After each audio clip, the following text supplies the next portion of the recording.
Hello everybody, hope everybody's doing well. Just another little video here on remote control switches. So basically I want to put some LED lights on quite a few of my RC cars now. And I have a lot of LEDs that have basically two wires. So you can just plug these into your receiver, but there's no way of switching them on and off, which is what I want to do. So I've purchased a remote control switch, which is one of these. So I'm just going to go through a few details about these and how to set them up. So basically, there's my little pin.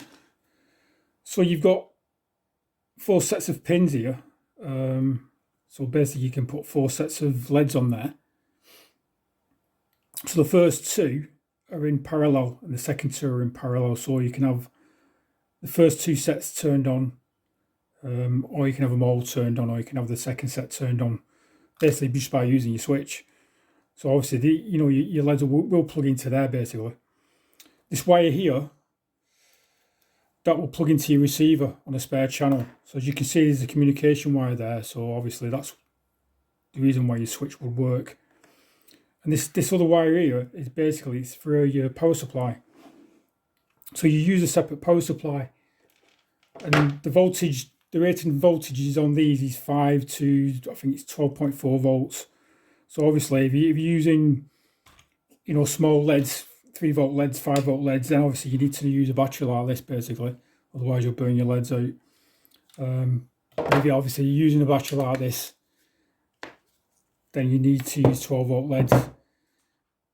So what I'm going to do, I'm going to show you how to wire this up, and probably show you how to wire this up to your main battery.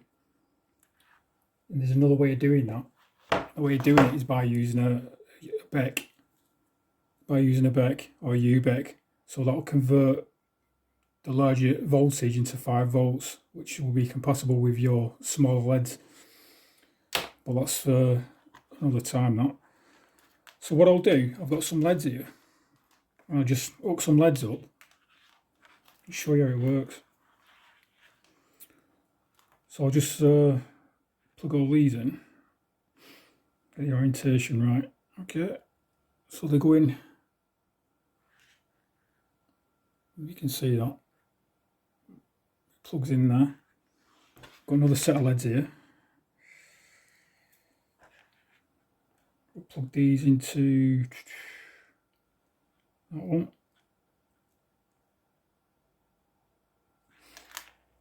And I'll just populate the last set of pins.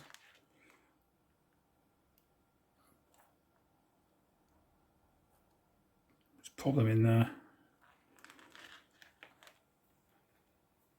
So I've got these set of LEDs in parallel with that one there. And I've got one set of LEDs in the last pin. So what I'll do, I'll use this truck here, holiday buggy. So like I said, this one goes into your spare receiver. So in my case, it's channel 3. So that gets plugged into there. Now, like I said, this other wire here will plug into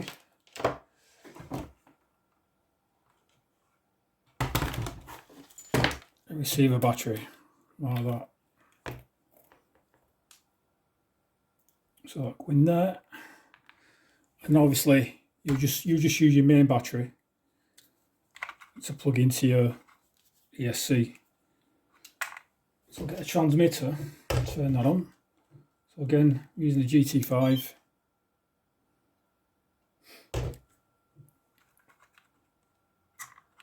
Plug that in.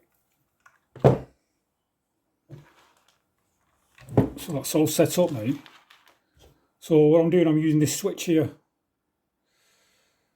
You can see that switch there. So that's channel 3 on my receiver. So if I click this once or twice, you've got to click it twice on my transmitter. You should see the LED lights come on. So there's that one, and also the red ones are on. Let me turn the light out so you can see it a little bit better. No.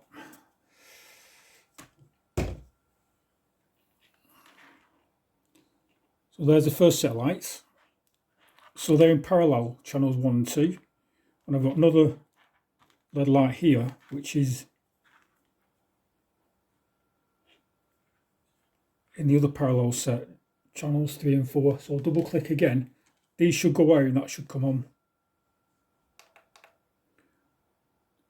And if I press it again, all lights should come on. And press it again, they all should go off. So that's the way that works. Real easy.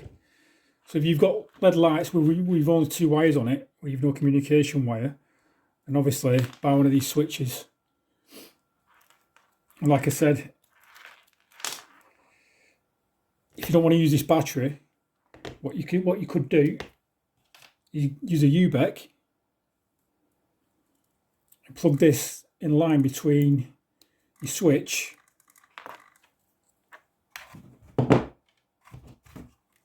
and the battery. So basically